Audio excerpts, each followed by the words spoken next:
You have a big concert coming up soon, right? Tell us about the show. What's the name of the show? It's called HUGO เล่นของนอก You produce for anybody else right now? I did You have some of other that. projects? It's not a lot of money in that, man. Right. To be honest, or like you've got to just do it for free because you like there are young artists that I will just work for. Right. But it's not business. Yeah, like that. Like you have a song with Beyonce, right? You wrote a song for Beyonce. Well, yeah, but I didn't like, write it for her on purpose. That was Right. a song I wrote for myself. Right, but she stole it. She didn't steal it. No, she rescued my career. Right. CUTZRADIO podcast. It's that time again. Yes, yes. We are back for the CUTZRADIO podcast. I am the boy Way, and I got my partner here. HOD1. What's up, y'all? ครับ สวัสดีครับ CUTZRADIO สวัสดีครับ podcast นะ วันนี้เรามีแขกรับเชิญพิเศษมากๆนะครับ he is a special friend. He has been in the music business in Thailand probably as long as I have. I don't know ใครมาก่อนใครเป็นรุ่นพี่รุ่นน้อง he's still making music. Yes. Been in วงการ for a long time. Yes, I Long respect time. this man. ทุกคนต้อนรับ HUGO จักรพงศ์ครับผม Yes, sir. สวัสดีครับ What up? สวัสดีครับ What up? What up? Because Welcome you're on the here ทุ show. กคนดูนะครับ because he's here ขออนุญาตนะครับ Today can we do the interview in all English? Hey, man, your place, your rules, whatever you want. Let's go. HUGO, what up, man? How you doing? Good. Yeah, man. Keep him busy. I see. Yeah. You have a big concert coming up soon, right? Yeah, we just announced it. The early bird period is over. Yeah, so it's all a countdown from here on in.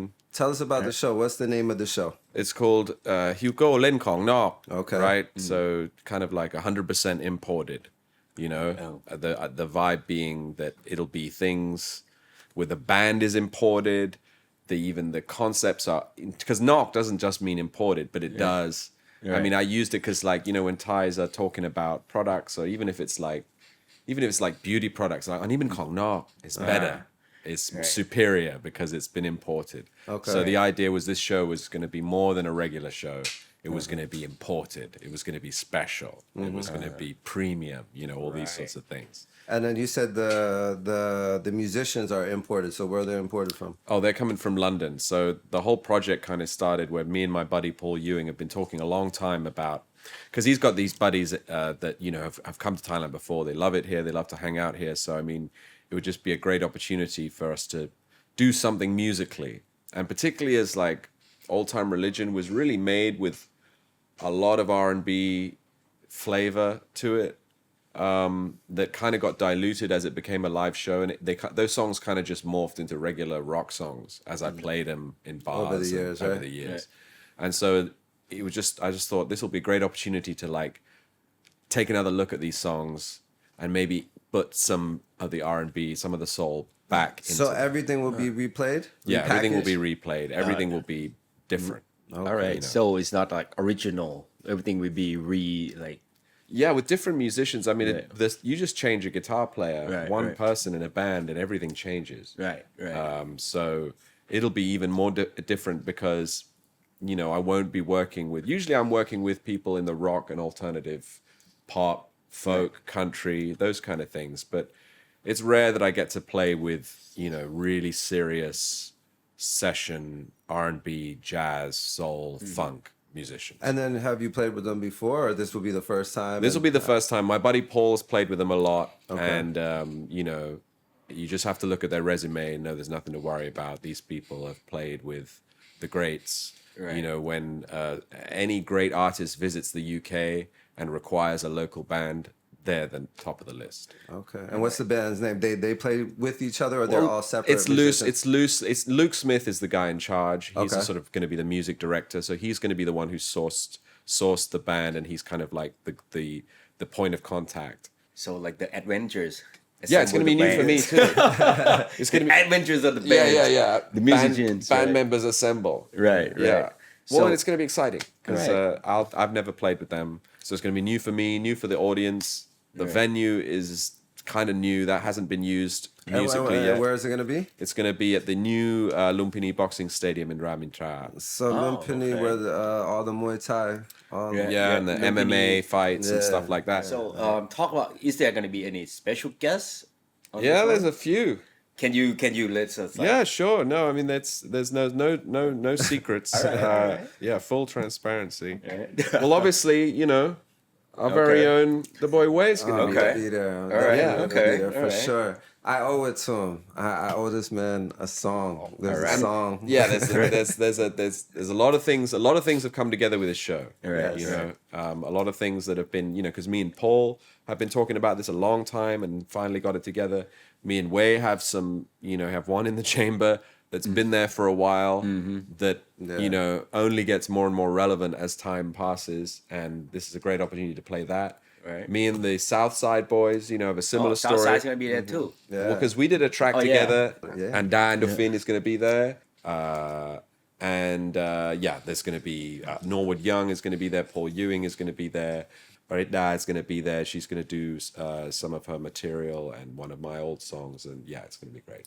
Oh, so it's going to be be tons of guests on Tons this of show. guests, musicians. But through COVID, you were still making music. I think you won, big ups to you, Teapot Toti Awards, Yes. Artist of the Year 2021, or was it? It was Artist of the Year, right? Yeah. So you was working. Sure. I mean, I think it's always important to have, because there's such a long lead time to anything, whether it's a concert or an album or even just one song. Yeah. You never know how long it's going to take. So you can't just do one song and then wait for that to come out and do nothing in the interim. Just always have material, because catalog is everything. Yes. So that can always be worked on. If you're free, write some songs or demo some stuff up. You don't even have to incur any studio costs. Just do them at a smaller stage and then move them on. If you have an idea, call that person right away. See it when they're free. How do you separate the Thai and the English projects? Are there certain moments where it's okay, you know what, I'm gonna focus on just Thai music right now, or is it just whatever comes up in the studio, or how you feeling? There's a lot of things that go into it. For example, there was a time after I did 2 English albums, the first 2 solo albums, that I didn't really have enough Thai catalog to be playing all these shows out in the provinces and whatever, other than the Sip Law stuff from before. Okay. So, that was a demand from the live side of the world was well, you need more songs. So I did a whole Thai album, 11, 12 songs. But once I've done that, I don't really need any more songs. That's because you can only play so long. So there's, as far as the Thai catalog at the moment is pretty much full. So now I'm just pursuing this other project, because the last album wasn't really even an album. It was the beginning of a sort of musical about this spaceship, and it's like a whole sci-fi universe. Story. Which is the album that got me those awards, because it was such a departure from what I've been doing for the last decade. Okay. And then you're working on part 2. Yeah, part Do you have a 2. name to that yet, or is Yeah, it part 2? it's part 2. It's going to be, because the cruise ship was called Rya Samran Ratri Amata, and then part 2, it comes across the, Ilang Heng Chakawan. So it's going to be Rya Samran Ratri Amata Pata Ilang Heng Chakawan.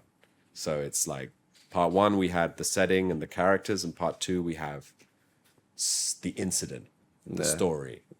Things. So happening. Explain that process from part 1. Where were you at in life that I was just, I can't really draw too much from my own life. I'm a happily married guy with kids. I drive my kids to school. I'm not living an emotionally turbulent life. So you got to look outside yourself sometimes for inspiration. And my idea was, well, why not say all the things I want to say, but set them in a place? Got it. Have it happen somewhere and make this place in the future, but talking about now, which is what good sci-fi is always. So every song is about something or someone on the ship. And then part 2 will be about what happens. A story will start. And then we can expect that next year? Yeah, I should be halfway through by the end of this year. I can't see the last 3 taking that long. Yeah, maybe first quarter I have the last 3 done. And does it go past part 2, part 3? Yeah, there's part 3 and then that's it. The trilogy. That's the story, and then we'll see how long that takes, see where we're at. But obviously there's a show at the end of it. There's a piece which could be performed as a musical.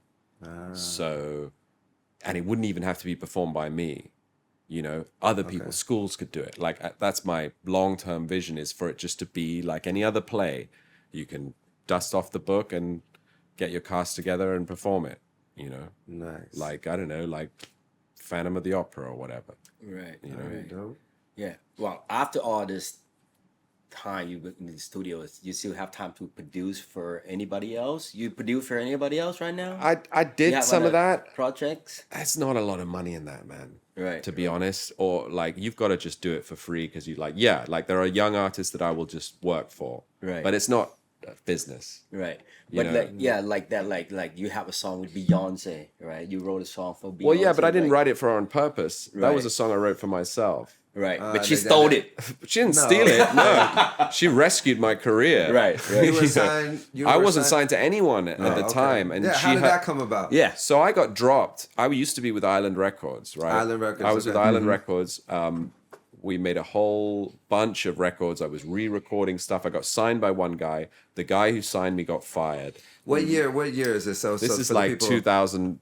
The talks started in like 2005. 2005. And And where were you at 2000? You were in UK or no, you I were was in Thailand. Okay. I had one more album left to do with my Thai band, Sip the Law. 4th album. Okay.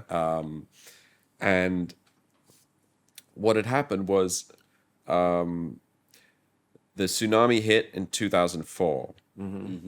Piat Carabao got all the sort of musicians he was close with together at Lan Oling in RCA and said, everyone's got to do a song. We're going to release a charity album, Sap Nam Ta Andaman. Right? You go away, do a song. Everyone's doing it. People was doing it. You know, Namo was doing one. Everyone's doing one. Right. And you know, I was honored to be included. But at the same time, it's like writing a song in Thai, even for Sip Law, even with, we had a, you know, principal songwriter was a Thai guy. It still takes a long time. Thai is not a forgiving language to write songs in because it has a rigidity to like meaning. You can't be abstract. It's got to mean what it says. So, you know, I was worried I wasn't going to do it in time. And one of the old guys there, Na Eddie Susu, who is a bass player, he was also involved in the project. He was like, well, you should just write it in English. I love when they say that to me. You should just write it. Like, okay. And No, but go ahead. so that's what I did. Yeah. And so I wrote it. That was my first English song I ever properly wrote and recorded, you know, for real, that was going to be released. So it was a song called 26/12/04, which was the date of the tsunami. And a woman by the name of Amanda Ghost heard that song, and she called me up and said, you know, I like your, you know, lyrical style or whatever. You should come over. We should do some writing, you know, and I'll pay for the studio and whatever. You just get over here. And so we did a couple of songs. This is in Thailand. No, this is in England. So yeah, we just wrote some songs, and then, you know, I didn't know, but she was already like on the move in the business over there. Right. You know, she had just written "You're Beautiful" with James Blunt. Okay. You're And, beautiful yeah. to me. Okay, Yeah. that's a big record. Yeah, and so she was moving up as a songwriter, as a producer, as a sort of Svengali person that was making things happen. Okay. Just at the time Right. where I was writing with her. And so, you know, an A&R guy from Ireland heard a couple of the demo songs we'd done. Like, we only done like 2 songs, and really liked it, wanted more. So I flew back for another session, and then they came to Thailand and offered me a deal.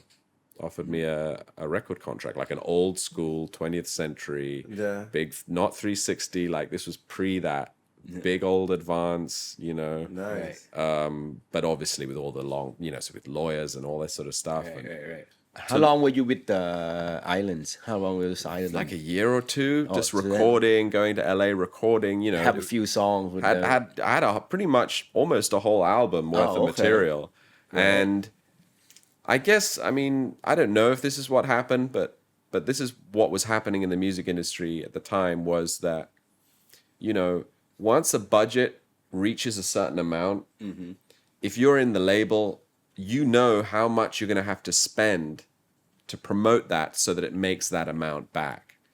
Now, the budget for my record on Island Records had reached £400,000 sterling. Right? So okay. Let's just say that's like 20 mil, give or take. At that 20, how what was that at that time? I mean, if it was in dollars, it would have been like, you know, 550, 600, Okay. $600,000. So about like 20 over half a million million back? dollars. Yeah. 20 million back? Yeah. And this is flying to LA. Oh, we don't like this song. Record it again with this producer, with that producer, whatever, and every other expense and meals and whatever that the label add onto it. Right. And they're thinking to themselves, well, we've spent $400,000 to make $400,000 back on an unknown artist. We're gonna have to spend $1 million over a year to get them known, to sell records or to sell shows or to do something to make back $400,000. They're just like, that ain't happening. Like they don't see it, especially once your A&R guy gets fired. There's no one So on your your A&R guy got fired. or quit. I don't, or whatever. He was So out. your team, once your team, Yeah. and then so it was kind of like you were The guy who- labelable So because the guy who brought you in is Yeah. no longer there fighting for Yeah. you. Right. Yeah. Okay. So I got dropped. They say, here's your album back. You can have it. You can put it out if you want. If you put out these recordings, we'll take a 7% or 12% override or whatever. Oh, so you did So get you- to keep the music. Oh, Yeah. Okay. So you have your own. Yeah, I had Well, that's good. I got the Your album own back. publishing. All right. And Cool. but I was trying to get re-signed. And what was that like for you, like personally? Did you like fuck? Oh, it was What was that brutal, good? man. It was brutal 'Cause because you I had your left the whole band. No, I left my band, right? So I'm not going to shy away. I made a ruthless decision. I left the band because this deal was on the table. Right. And Right. then, so you were with Sip Law Yeah. at that time, and Yeah. then you were like, you know what? I got There's this an deal. opportunity. It's too good to pass The up. opportunity was on the table. I have to step out and go solo on. Yeah. How was that conversation like Brutal. with the band? It's brutal. But Well, they we do bands. Yeah. Right. And also, but I mean, they were all, everyone was a bit older than me, Right. which was lucky. So they kind of were mature enough to realize if they were in my shoes, they would have done the same thing. Right. Like, So- if you're really in this music game and an Right, opportunity like that comes up, You can't pass it up. you can't pass it up. But now, okay. Now you're back. You have the catalog, though. I have Yeah. the catalog. So what do you do with this catalog? So I'm trying to get re-signed off the back of it.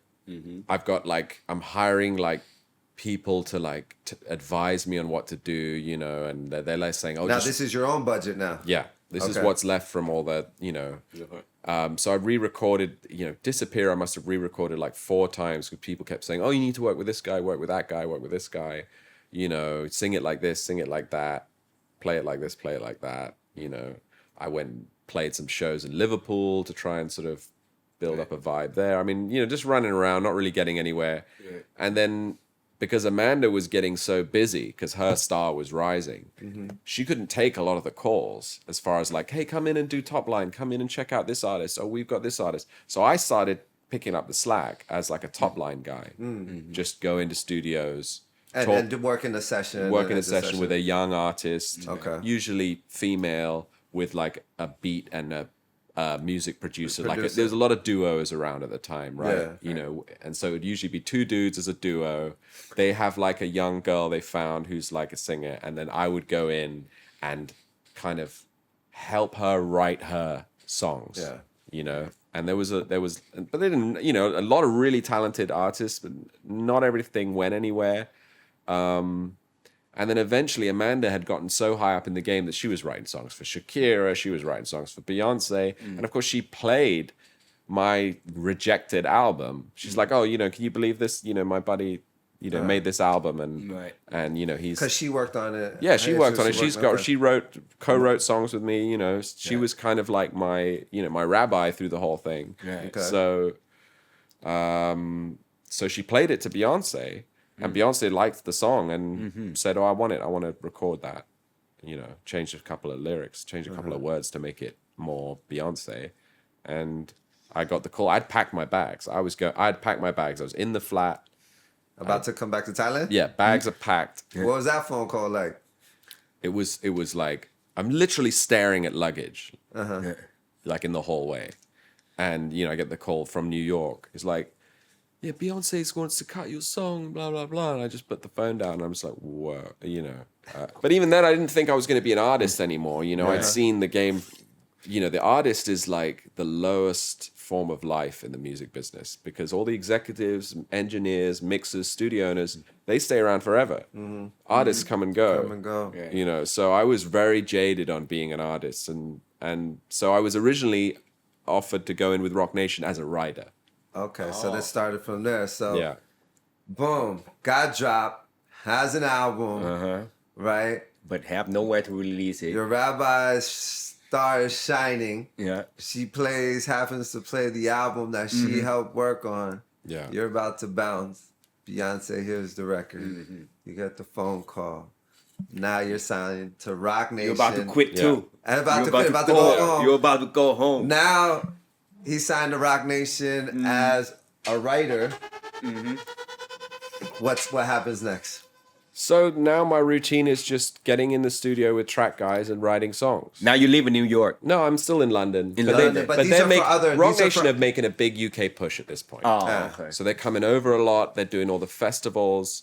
Like Jay-Z is over in the UK a lot. Doing a lot of business. Hip hop, US hip hop is gradually becoming the mainstream sound. Right. It's taking, and this is the period where Jay-Z does Glastonbury. So this is right. during his sort of UK invasion, where him and it's Rihanna is the biggest artist, and she's managed by Rock Nation, and Kanye, Kanye, everyone is loving London. So London was just full of US talent at that time, Right. And I think London was was a buzz about it. It was very like, oh my God, like the Americans are here, That was the vibe. So then you got signed to Rock Nation as a writer, and then you're writing songs for people. Yeah, so my job is under just to write songs and send them to Tai, and he would react or dish them out to who he thought should have them, or Jay Brown, and they would. They would have writing camps for we're having a writing camp for Rihanna. So everyone is in different rooms and you're put over here and over there, or we want you to do a song for this guy or that guy, all that sort of stuff. And then one of the demos, I sing the guide, obviously, right? So I'm singing the guide vocal because whatever. Yeah. And there was a song called Wake Alone where I sang the guide for that. Sent that in just thinking it'd be another song that they would, hand off to someone or whatever. He's like, and Tai was like, no, you have to sing that. You have to sing that. And you have the to name do of an the song album. is Wake. Yeah, Wake Alone. Wake it was Alone. on all time. It was on that album. And okay. so he's like, no, you have to sing that. You need to do an album. You need to still be an artist. That's what's up. Yeah. Tables turned. Yeah. So And then now you moved to New York. Now I moved to New York. So from a writer, now you get a new deal Yeah, as like an artist? Yeah, 360 record deal. And were the songs from the original album on this new album? A lot of them. A lot of them. A lot of them, and then we also wrote a bunch more. With now writing with their stable of producers. Guys like Shay Taylor and Science and writers like James Fauntleroy III. These are all very So the key serious. opened the door. Yeah, because they come as a whole group. Yeah. When they come to London, it's like everybody's there. The whole studio is booked. Deals, songs are being written for this guy, that guy, and the other thing. Makiba Riddick. These are all very, very serious, mostly LA based, but some New York based producers and writers. So then it became your project had now started taking a life of its own. Yeah. Was priority and was now being focused on. Yeah. So how the emotions then? Or is Yeah. it like, yo, I'm all, like this is the bounce back. The light is on. The bounce back is that much The light better? is on. How was it? Yeah, I mean, I kind of my vibe at the time was like it was like a lot of a lot of music has been like a matter of the heart, but at that time, getting dropped and that whole period was so really changed the way I look at stuff, and I never really got it back. So I was just like using my head a lot. Like, what is moving this forward? Like, I became a little colder about it and was willing to, just let go of a lot of, I don't know what you would call it. Delete that. I don't know what's delete in English. Don't keep your hopes up. I just let go of some of the, I don't know what pretensions or whatever. I was just like, no, you know what? I'm going to see this through all the way. Right. I'm going to make songs I don't usually make. I'm going to listen. I'm not going to be, I'm not going to hold on to because I used to be very particular. I'm very particular, but I let go of a lot of stuff. Right. And just, it was, more a matter of the mind than the heart. Like, I'm going to be smart about this. I'm not going to fuck this up. Yeah. Right. So how did 99 Problems come about? Because that's the lead single off the. That was right at the end. So they was like, wait, you need. You need one more. Yeah, that was right at the end. A lot of the times they were coming through London before I moved to New York. We'd go. They would run around town at night to the clubs and whatever in a bus. And in New York? No, in London. UK, So we'd all be on the bus, and I just got the vibe. All these different Rock Nation parties. I mean, they really, you really noticed when they were in town. It's like a whole thing. So dinners and here, and then the Ace of Spades was launching, and it was all like, it was that whole period. It was really like, they were when Beyonce and Jay-Z would come to London, it was like visiting royalty. Like it was a whole, the record, everything. So what's really like hanging out with them? You hang out with them, right? You're one of the entourage, right? And what was really like? What's really like? Well, it's hard to have like conversation because everything's so loud, right? So the music's really loud. I mean, dinner's always fun, but then you've got to go to the club, and now this is, and I'm like in there, and I'm just not sure what I'm doing there. You know what I mean? Right. But luckily, me and they were also, I don't know if they were managing her or putting her out. Rita Ora, me and Rita Ora were, we were signed roughly at the same time. Right. We got our visas, because she's English too. We got our visas to go to the UK at the same day in the same queue. New York, to go to New York. We had to get O1 visas to spend time there. Right. So I would talk to her and her sister because we weren't the same age. I'm older, but we were same generation within Rock Nation, and she was fun, and my wife got on with her, and so we just talked to them. Right. But we got to see all sorts of shows and festivals, and got to see Beyonce live, and but then the 99 Problems. Back to that, I'm still interested in that. Okay. Like, so it was the last song that. So I'm running around with them, and I'm just thinking, I'm grateful, right? I'm grateful for the opportunity because really, I should have been done. Even the first opportunity was lucky. This one's even more like, come on. Do you still keep in touch with Ty? No, I mean, me and Jay Brown are still on good terms. Because he was the one who gave you the first the big break. I mean, it's him and Jay Brown. It's hard to know. And but if Amanda hadn't played it, so there's lots of people I owe a lot to. So it was just like the album was done. We had plenty of songs, and I just felt like it would be an act of gratitude to cover, my favorite Jay-Z song. But obviously I couldn't keep the same lyrics, because it would just be kind of bad taste, I think. I would sing lyrics about my version of what 99 Problems means, about, the music business and selling your soul and all that sort of stuff, and, when you're going to cover something, you've got to take it somewhere else. And obviously the thing that, for me, in my imagination, that was furthest away from hip hop was a banjo. Right. So I just thought that is how it should be, because I could hear a melody in the original track. Right. So did you have to get Jay's permission? Oh yeah, I asked him. Yeah. You asked him first before you even cut the record, or it's like you cut it like, Jay. No. I said what was that conversation like? No, I was just like, listen, I'm thinking of doing a cover of 99 Problems with a banjo, making it really like hillbilly, like really, He's like, well, you should do it. I mean, he's a man of few words. Right. No sentences are more than like 3 or 4 words. Oh, was he easy to talk to? No, or it was like not at all. intimidating when you talk in the same room. I wasn't intimidated. I respect him, and I don't like wasting people's time. Right. And I don't like, bullshit. huge So I just didn't figures. want to. I don't. straight to the point. And having been like a guy in show business in Thailand, I know what it's like to have people like hassle you that you kind of like. What do you want? Yeah. Right. So every time I spoke to him, would always be, mi sara. That's relevant. Right. And really, we didn't have a lot of conversations, but because mainly I dealt with Ty and Jay Brown on a day to day. Did you get a chance to play for him when it was done? Yeah, he came to see me at a residency because I was doing a residency in New York where I'd play every Tuesday or Wednesday at this place called Rockwood Music Hall, and he came to look at his investment. He showed up. The Maybach pulled up outside. I was outside having a cigarette break or whatever, and he gets out the car. And I'm like, any words of advice? And he's like, don't fuck it up. And walked inside. Yeah. Handed me whatever he had in his hand and walked inside. Damn, because Jay's like my favorite artist, and that's Right. crazy.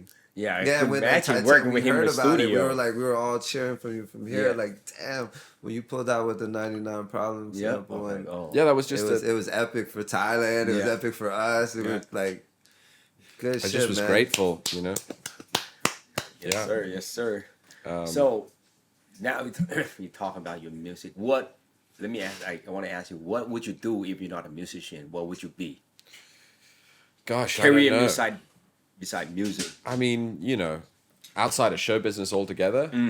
Yeah. What would you do? What would you do? Well, Because I mean, your band like, calls yeah. it law, right? Some people like, yo, you might want to Because he drive does a it all. He Zipcar. like Right. he acts. He also does Yeah, every other aspects. He models. I mean, if it was he, like- outside of show business, if I never okay, so I didn't do very well at school. I didn't get into college. I just didn't retake my exams. I made no attempt to go to college. we have so many similarities. I was just like, you know what? I'm just going to work. I'm just going to, I had an opportunity to get a job. I'm just going to take it and work in Thai show business and all that. If I didn't have that opportunity, I don't know. I think I probably would have, worked in a bookshop or something in London. You would be in the UK. Yeah, I'd probably be in the UK, like, I don't know, work, with a regular job, I reckon. Just because, I didn't really know, I don't know. Maybe I would have had to resit the exams and go to college. If I didn't have the opportunities to work, Right. I would have had to rethink about, I'd have had to come up with something. God knows what it would have been. So when did you come into the Thai entertainment business? How old were you? Like 15, 16, so it was already in my mind as an opportunity that I could know after school was done, 17, 18, I could do that. So he came in 15. I came in when I was 16. Yeah, it's about the same time. Yeah, Yeah. the same period. I wonder you guys never met then. We didn't. I've always heard about him. I think we might have met like during his Sip Law days once or twice. But even then, Right. Thai music was much more segregated. Yeah, right, because right. hip hop was just starting to become a thing, and And it was a Bangkok thing, or the big cities. Right. And, even the venues, like the venues you'd hang out at. Like I would always be at a live music, bar mai. Right. Yeah. And you're not going to we meet... be in the club. Back then, We're in the club. you're not That's going to Super meet. Club. You're not going to meet Titanium at Long Beer Tawan Dang. Yeah. Right. So it wasn't until I was kind of like an adult, like a proper adult person, that I really started hanging out. I was going to do something with Kan, like, I can. yeah. I Kan. always bumped. Me and Kan had done interviews together. We had done like Auk Lai Kan and whatever together. So I knew him, but no, I never hung out with the whole band until we were grown men. Yeah. And then we always, because we me and him share similar similarities, family. Same generation. Yeah, same generation. Yeah, same Been in it age. for same age. So we always, having conversations when I see him at dinner, when I know he's going to be at dinner, I was like, yes, all right. Yeah. And how is balancing the family life and after? So okay. How many kids now are- your 99 Problems is out. You do Right. this the Victoria's Secret Oh yeah. commercial. Yeah. Yeah, so Campaign thing. that all gets synced. So the record is the singles are coming out. It was in a movie too. Rock Nation have a deal with Sony. Okay. So Sony are the distributor, and Rock Nation are kind of like almost operating like it's like an imprint, but it's really a joint venture. Okay. Between Jay-Z because Sony wanted in on what was happening with Jay-Z. So yeah, it got handed over to Sony. It was under Epic, and yeah, man, did the full label, all the stuff. Go on the TV shows, you go on a tour, you open for bigger bands, known bands, the opener act. Eventually had my own club tour. Spent probably about 7 months on the road, and yeah, just did the full album cycle until all budgets had been spent, all accounts had been taken, and it was ready to move on to the. Was it everything you thought it would be or wanted it to be? Yeah, I mean, as far as like getting to, play on the David Letterman show, which is in the Ed Sullivan Theater, which is where the Beatles made their TV appearance, shit like that. Even living in New York, getting to live in Manhattan for 3 years, and going to every state in the continental United States, in a van. I've always, as a kid, even watching all those movies, all those 80s, 90s movies, road movies, all I wanted to do was see everything in America, And you got to see it. and I got to see it, got to do all that. Yeah, there's nothing more you could really ask for. And then with Rock Nation, it was a one album thing, and then it was done. Or No, why? we did another album. I did a second album with them, and then before I released that album, we kind of came to an agreement. I was living in Thailand, Why after that? After going on the road in America and doing all those shows, and finally, building, your name out there. And why did you decide to come back to Thailand? Because think it feels like everything was going. it all happened a little too late in my life, because I kind of had so many different careers and eras that I kind of, I've gotten away with a lot. And, you don't get multiple shots at it. And the shot came when I was married, about to have a kid, and just over wanting to be famous. I wanted to make music and whatever, but I didn't want to be like famous in the United States or whatever. I was just following every opportunity that came up. I just followed that. There wasn't any goal, like big goal, like I need to do this or that or the other thing. And yeah, real life sets in, and you have to, just look at how you want to live, how you want to live costs, and what are your incomings. And although things went well in the States, it was certainly not going well enough for me to live the way I'm accustomed to in the United States. So, and when I even looked, the good thing about social media, when you do the demographics, you look at the analytics, 70 to 80% of my market is still in this country. And so you got to service that. That's where the people are. That's where my fans are. They're here.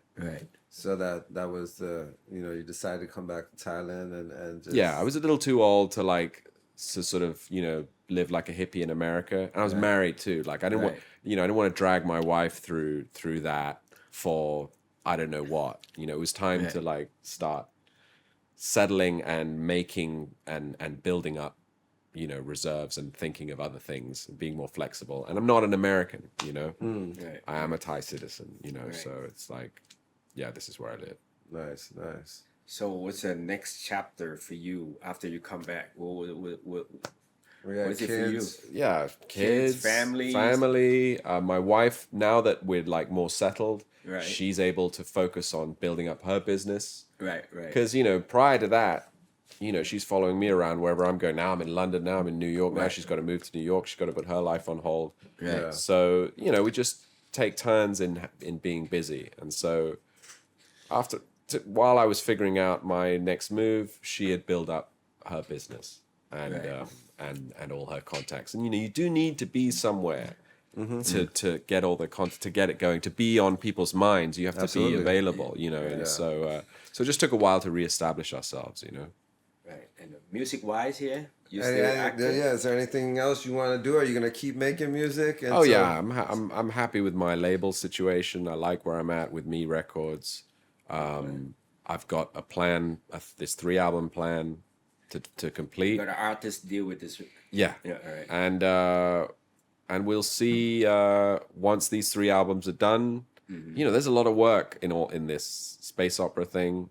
I mean, I'm going to be doing this for the next 4 or 5 years. Right. So Would you say you want to see it? You said earlier that you want to see it like kind of like a musical. Would you direct yeah, I want it? it to.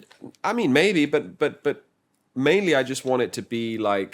I want it to be something that other people could perform. I like the idea of like a performing arts college doing it as their end of year show.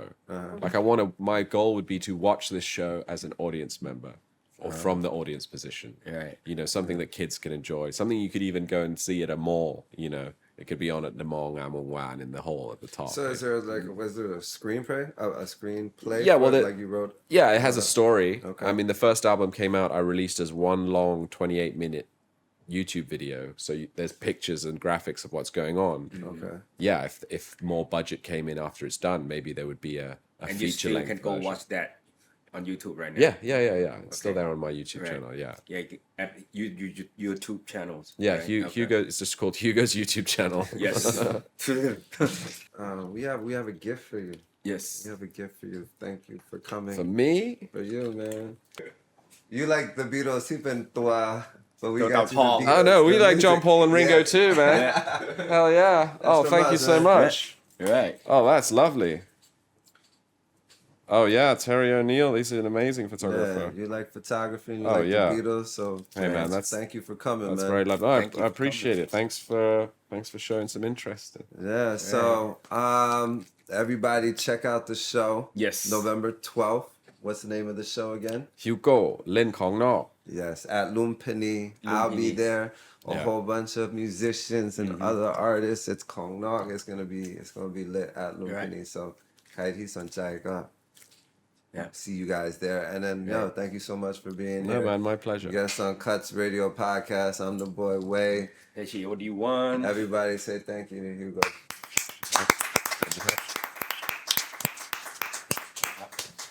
ก็เช่นเคยนะครับ ขอบคุณทุกคนที่ติดตาม Yes. นะครับ แล้วก็คอยติดตามเราด้วยกดไลค์กด subscribe นะครับ ฝากบอกเพื่อนๆด้วยนะครับ เดี๋ยวเราจะมีมาเรื่อยๆนะ ยังไงก็ฝากติดตามด้วยนะครับ วันนี้ฮิวโก้จักรพันธ์ขอบคุณมากนะครับสวัสดีครับผม CUTZRADIO podcast.